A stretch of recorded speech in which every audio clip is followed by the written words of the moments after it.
Ladies and gentlemen, boys and girls, this is ep9 coming at you after watching the newest episode of The Bad Batch, episode 9. Double checking the title, The Harbinger. So, before watching this episode, it was really hard not to look at my social medias and my stuff on YouTube because of Azaj Ventress. She pops up in this episode. And because she popped up in this episode, some of you at home, if you did some looking into some of the lore before this, she is supposed to be dead, technically. However, this episode retcons a book that has her dying canonly. To the author of that book, if you're watching this, dude, I hope you're not pissed. But if you are, I don't blame you. Now, why is this a thing with this episode? Well, this does show a continual trend Disney kind of just keeps on doing to all the authors that do their damnedest to make them good stories and have a character die. Now, I unfortunately see an argument on how Filoni was able to say, oh no, Azaj could actually show up in this episode. To my knowledge, as of tonight, to my knowledge, I don't think we ever saw Azaj actually die in the Clone Wars animation. Because he's sticking with the TCW series pretty leniently with the Bad Batch and all, I see the workaround being, well, it didn't happen in Clone Wars, so why should she be dead? To which I would say to Filoni, okay, say that to the poor author that wrote that book for you guys. You know? Now, if you're an Azaj Ventress fan, you're probably not going to like this episode. Because she is alive. She still has a lightsaber. It's not a red one. It's a yellow blade with the curved hilt that she still kept. And you know what? I'll just get into the episode and spoil it. So, what the hell happens? Well, it takes place on the little village planet that they were able to save and secure a foothold on. Sorry if I look tired. It's been a long day today. Foothold on that. Azaj Ventress shows up in a cave nearby, and she shows up in the cave via spaceship. She doesn't just pop out of the blue like, "Hi, I'm here now," you know. Which, let's be honest, that would be hilarious if somebody, "Hi, I'm here. I'm Azaj Ventress. I'm a lot more cheerful than I used to be." No, she's still kind of the stick in the mud and ready never to trust anybody around her. And this episode is about answering in the show if Omega is Force sensitive or not. So she gives Omega a test, standing on a foot with a little fruit on it. She fails the first test. Second test, go that giant tree up there. Yeah, go pick a white lily flower before sunset, and come back here before sunset. But Ventress, let's go. Okay. While she goes up that mountain with the help of her little pet shark doggo, there is a little brawl between the Bad Batch and Ventress, where we actually get to see, no, she still has it. She still kicks ass, which is good. Good to see that they're not just throwing her to the wayside and showing her weak. But it does hurt kind of seeing the Bad Batch get kicked around by Ventress. But, I mean, it's not a surprise. So,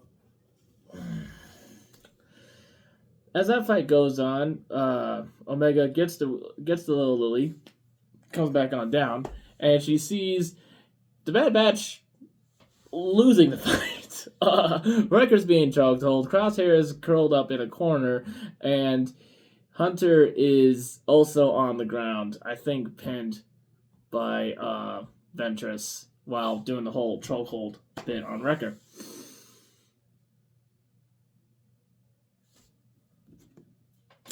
I'm going to let you absorb that while I go and have some liquidation.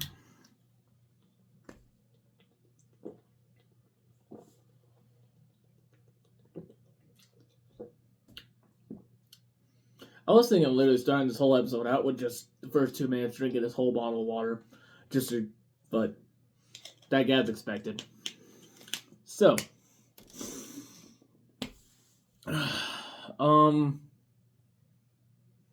you done? Azaj fans, you good? Okay. You good? You sure? Alright. So here's what happens next. Omega's like, okay, what's going on? And, what's going on? Why is the Bad Batch on the ground and all that jazz? Azaj basically lets the Batch go, walking away saying, of all things, I am not your enemy. And still warning the Batch that it's still they don't know what they're asking. And she's also stressing the Empire is not going to stop going after Omega.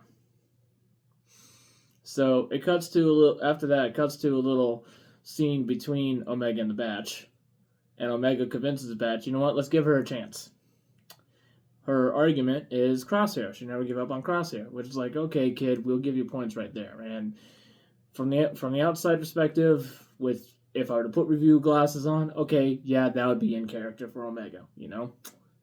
So then the next day comes around, and Omega and Azaj go on a little boat, quite a ways off from the village, and Azaj has her, for the third test, reach out to the Force. And if anybody who's a fan of Empire Strikes Back, it's basically the X-Wing lesson. Yoda was trying to teach Luke about how to reach out into the Force, as she calls a bunch of glowy fishes around the boat. Omega's like, oh, cool, that's pretty neat. And then a giant Kraken thing pops up accidentally by Ventress. And so, naturally, the not Harbinger, the Kraken turtle thing goes rawr, basically tries to eat Omega. Azaj saves her from the crab, and the crab octopus thing, sea beast, sea monster. We're just going to call it sea monster, all right? Saves her from the sea monster, and the sea monster is still trying to go for Azaj. Azaj's like, yo, Omega, call your friends back, because Bad Batch seeing this on the wayside. It's like, okay, yep, get in the ship. We gotta go save him now. Which, yeah, that's in character. They're the Bad Batch. They're a bunch of German Shepherds. Let's be honest here. So she eventually calms the Kraken down when the Batch gets radioed by Omega. Yeah, guys, you're actually messing up. Back up. So she gets on board. The Kraken lets her go, and the Kraken just kind of sloops off back into the ocean. And then we have the final scene with Azaj and the Batch back in the little cave. Azaj says to Omega, when Omega asks, okay, so do I have a high enough M count to be a Jedi or something like that? She's like, no. You don't have it.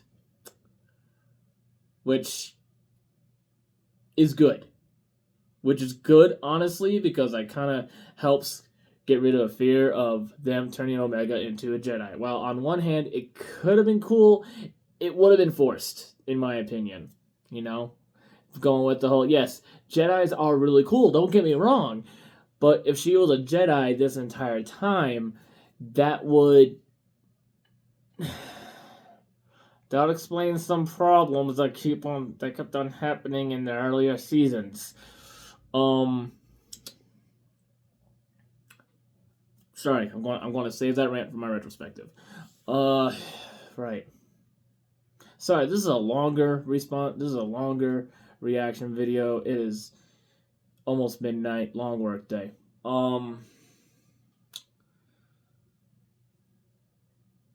Right. And as Omega and Riker leave for some chow, Crosshair realizes Asaja is lying when she said no. Asaja doesn't confirm what she's lying about. Whether the Empire is after the Batch and Omega, or if Omega is Force sensitive enough to actually be a Jedi. She does bring up to both Hunter and Crosshair, if she actually is, she needs to be trained, and for that to happen, they have to be away from you. Hunter snaps off like that's not going to happen, which is like, okay, well, the Empire is still going to be gunning for you, and you guys aren't as hard to find as you think. You need to leave this planet for Omega if you want to keep Omega safe. So, and then Asajj leaves after that, which is good, to be honest. I was hoping they don't use her as... They don't lean too heavily on her in this show. It doesn't look like they are so far in this season 3. And that's the end of the episode. Now, my thoughts on this episode. This might make some Star Wars... who am I kidding? I'm gonna make some Star Wars fans mad with, if not this video, than my previous videos. I think this episode was good. Almost. If it wasn't for the fact that it decanonized a book about Ventress's death, I would call this a good episode.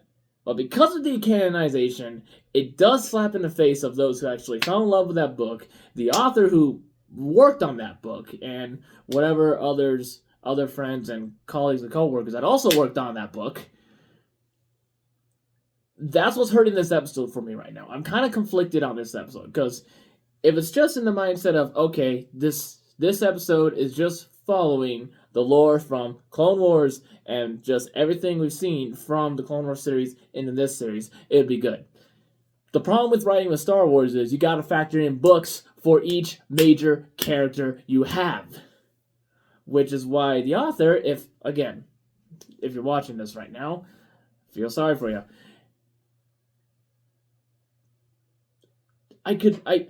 You understand the problem with trying to get in the mindset of, okay, I'm going to write a book of, say, let's go for Master Sifo Dyas, right? And say I write a book that explains a little bit more in depth of why he created the Clone Army. And then, say, a year or two later down the line, a TV show pops up saying, oh yeah, no, Sifo Dyas is actually alive this entire time.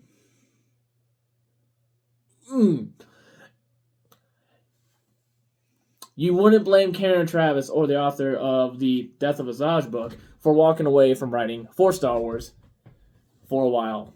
Okay? So that's why I'm conflicted on this episode. So, I guess if there's any takeaway from this episode is they wanted to bring Asajj back, whether it be fan request or Filoni and his team was like, yeah, let's what would be a Force sensitive character that would be alive, that survived the Clone Wars, that could do the little, okay, is Omega Force sensitive? And Asajj Ventress was on the list. To my knowledge, the Jedi that survived Post Order 66 is small. And I kind of don't blame them for using Asajj Ventress to be that barometer character for. However, it could have easily been Ahsoka for the same reason. Which is, I'm kind of glad they didn't use Ahsoka, just because, at least last time we saw her in the Clone Wars, before the Rebels arc, she's going hard, going solo. So her detecting and being in contact with enough bounty hunters with Fennec Shen, it wouldn't make sense with how often I believe Fennec and Ahsoka ran into each other, unless I'm thinking of a different bounty hunter that Ahsoka kept pumping into every now and then during the Clone Wars. So I could be wrong on that. Yes, I almost said I could be Quran. No, I'm not Islamic.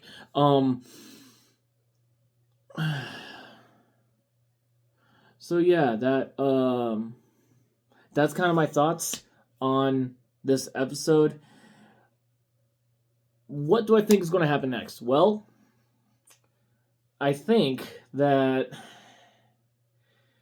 because Tech hasn't shown up at all, the likelihood of Tech actually showing up in this season is pretty low. Unless they're saving him for the last episode, which that would be a cool reveal.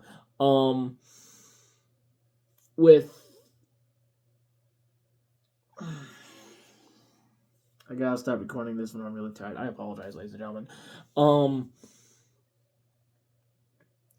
What I think is going to happen next is the Empire is going to show up on the planet and going to prove Azra's right. And there's going to probably be a tense firefight between the Batch, Omega, and the Empire. The Empire might actually recapture Omega, and it could be an actual goose chase again. Or one of the Batch might actually get killed when the Empire show up on the planet. So, which is going to be, if that does happen, I'm going to give the show credit to finally actually doing what, finally actually making death matter. You know, it will confirm that death actually matters. If the show is trying to tell us, yeah, no, Omega is actually a Jedi or Force sensitive enough to basically be a Diet Luke Skywalker, which I really hope doesn't happen for Luke's sake. He kind of got assassinated already by the sequel trilogy. If they are going to lean into that, what I think will happen is during the fight when the Empire shows up, Omega's going to do something Force related. Alright? And she's going like, oh, cool, how did I do that? Or something later. Something later. There's going to be kind of a little kid reaction of, oh my god, I did that. I think I saved us, right, guys? You know? So I'm kind of expecting that. Those are the kind of the two paths I expect to have next episode.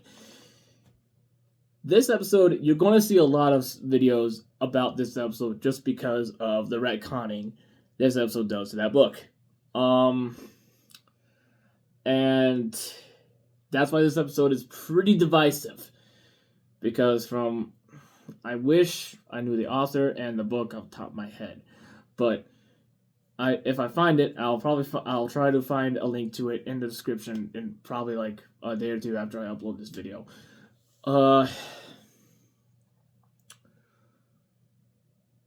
Yeah, this is. If it wasn't for the retconning and they used a different Jedi, that would have been a very weird twist. Because aside from Azraj and Ahsoka, off the top of my head, there's Anakin. There is the Jedi that we saw way back in season 1, who grows up to be what's-his-face's mentor in Rebels. There's that lad. But he would still be around the same age as Omega. So him doing the whole, hey, I'm going to find out if you're Force sensitive or not, that's really want to fly. So those are usually the first. Those are the first 3 Jedi that would have come to mind. I don't blame him going for a Asajj Ventress. I feel sorry for the author of that book because seeing your work told, oh yeah, no, what you write's going to be canon. Have fun. Be safe. We're going to leave it alone. And then suddenly, yeah, no, throw all that work literally out the toilet, down the toilet, and then throw the toilet out because you threw a book in it. Have fun with that. How you feel? You won't write for us again?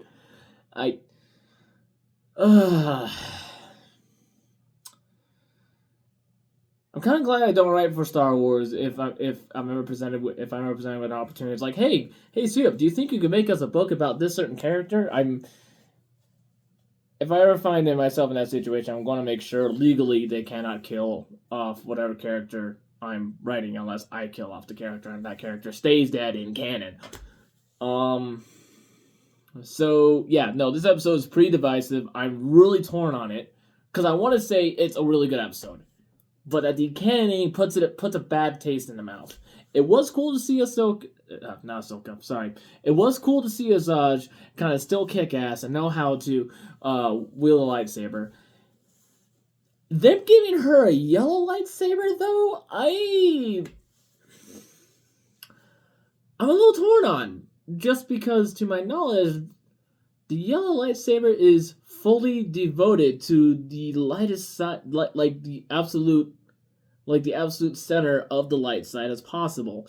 Which, with Asajj's backstory, her turning into a Puritan Jedi, it kind of balances out, but I'm very curious how she got her lightsaber to go from red to yellow, unless that's going to be later explained in Bad Batch. I doubt it. I don't know if there's going to be another TV series after Bad Batch that could actually help explain how Asajj got a yellow lightsaber after the Clone Wars.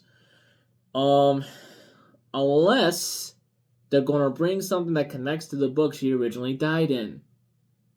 So, that's going to be... Asajj is going to be in a really rough spot with the fandom, I believe.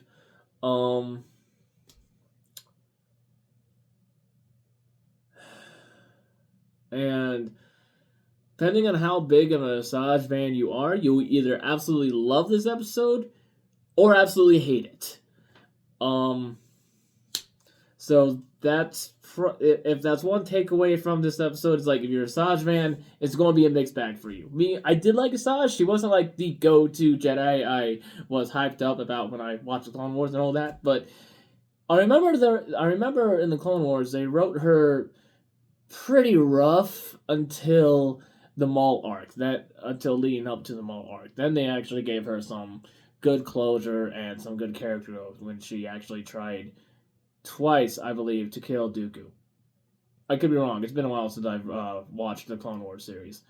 So, I hope you liked and enjoyed this video. Comment down below. What do you think is going to happen next? Who do you think is going to die next?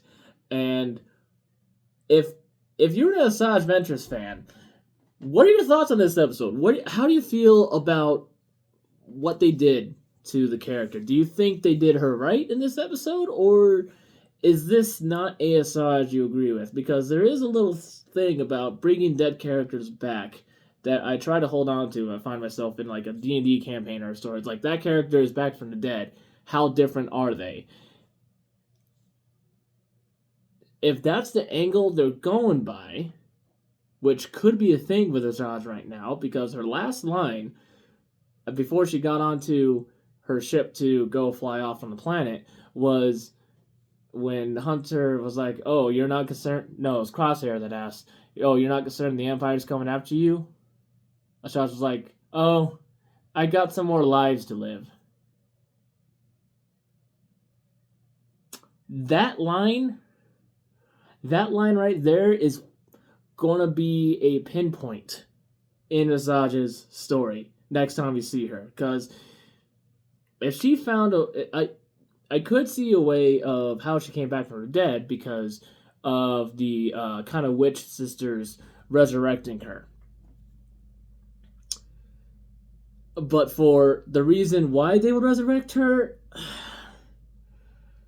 that's tricky. That's tricky. I might make, honestly, a second video in between this episode and next episode trying to theorize why Asajj Ventress would be resurrected by the Night Sisters. Yeah, no, just because this is getting a little bit longer than my other videos. I'll save that for another video, unless next episode answers how Asajj was brought back from the dead and before I upload it. In that case, okay, that happens. Also, at this point, I'm done talking about the Bad Batch episode, but this last part, I'm going to talk about my Acolyte video. After I released that, I kept seeing, and some of your favorite YouTubers as well have probably been trashing the trailer. I plan to do a rewatch reaction of the trailer And if I find things that I agree with the negativity about the show, I might be saying that about the show. Again, the point of these Star Wars videos is it's my own opinion, and I'm trying not to join the chorus. But yes, I am aware that a lot of hate is on the Acolyte show coming up. And it's a lot of things going off at once from the homework I've been doing. It's what the director is saying. It's what the cast is saying. It's how the trailer is shot. It's how the lines are delivered. In that video, I said I'm hopeful. I want it to work. And I still want it to work. I really do want it to work. I want it to surprise everybody, just like Andor did, and kick ass. And I said in that video, I thought it was 20 years leading up to episode 1. The director confirmed it was 100 years before episode 1. So that gives them breathing room. That gives them flexibility, hopefully. So, semi-apology on the last video. I'm still going to keep it up. I'm not going to delete it. But I just want kind of an apology addendum to the last reaction video. No, second to last. You know what I mean. So, if you did like this video, seriously, like, comment, subscribe, and like I said before, though, if you want to get the comments talking, moving, and let the algorithm actually see more of me, who do you think's gonna die first? Who do you think's gonna appear next? And if you're a Zaj Ventures fan, just tell me your thoughts on this episode. Was this a good episode? Was this a good representation of Zaj? Or was this a character assassination of Zaj? You let me know in the comments below. That's a conversation I would love to get in on with y'all. And I hope you learned something today. And as always, may the Force be with you.